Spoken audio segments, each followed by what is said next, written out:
It's February, which means it's time to make a Valentine's Day dress. I've had this bundle of pink flowy fabric in my stash for several years now. It appears to be a crepe fabric, which I've never worked with before. To line and stabilize it, I had this broadcloth, also having been in my possession for a while. I sketched out a general idea for the dress, main points being a high-low skirt and a deep neckline.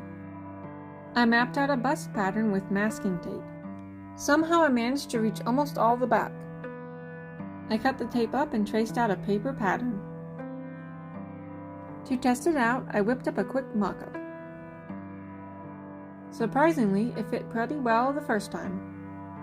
For cutting out the lining pieces, I tested out using a fabric pen to trace the paper. I had hoped to keep the fabric from shifting around too much as it was a loose weave. While it did feel a little bit more tedious, it helped reduce fabric waste. With the bodice pieces cut, I added in some narrow dots to help with the fitting.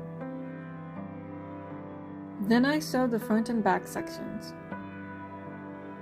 I decided to zigzag and top stitch over the seams. Now to bring it over to the iron for a quick press. Story time, so I was moving the pile of pressed fabric from one side to the other and decided to hug the iron. I hoped the mark would be worth it. Anywho, to cover the bust pieces with a layer of fancy fabric, I cut a square along the bias. I carefully laid it over the pieces and hand basted them in place, making sure it stretched okay along the curves. I trimmed it a bit and tested how everything laid. As I was satisfied, I machine basted along the edges and along the seam. So I wanted the bust to have those tiny crinkly little pleats you see in fancy dresses. I spent some hours pinning and hand basting gathers, sewing along the outside, ironing, and taking all the threads out. And I didn't like it.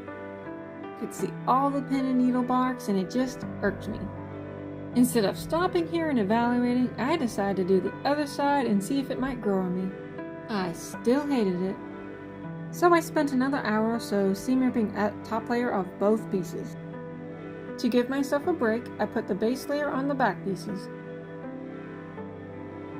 I moved on to cutting the waist sections and adding the layers.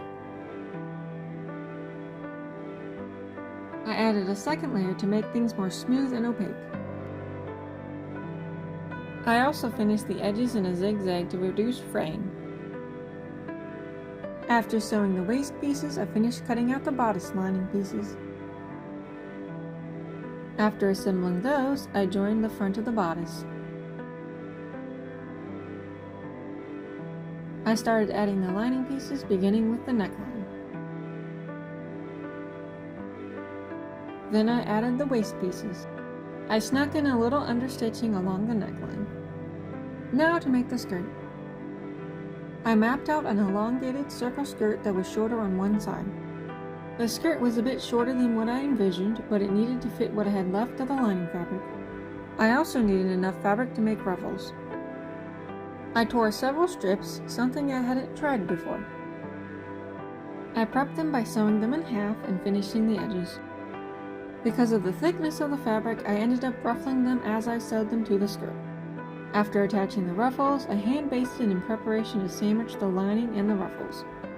Before basting all of it, I needed to attach some fabric over the lining layer as it was a high-low skirt. I didn't have enough fabric for an entire other circle skirt, also it was unnecessary. Now to sew it all. Yes, I did just set my machine on the floor, but it worked. With that done, I turned it right side out. Realistically, I should have cut the lining out before attaching the ruffles, but anyway. I sewed along the waist to prepare to attach it to the bodice. When I sewed the front of the skirt, I angled the dip to be less than the bodice angle. That way the gathers on the front will lay outwards. For the back, I started with an insert for the zipper. On either side of the skirt, I stitched a gently gather.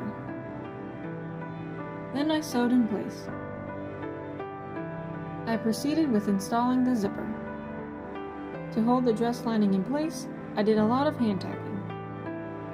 I closed up the waist lining and finished the edge of the front and back.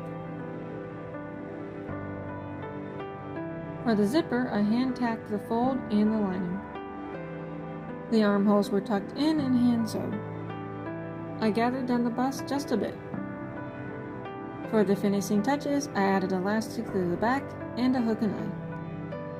This dress had taken me much longer to make than I anticipated, but I finally finished it.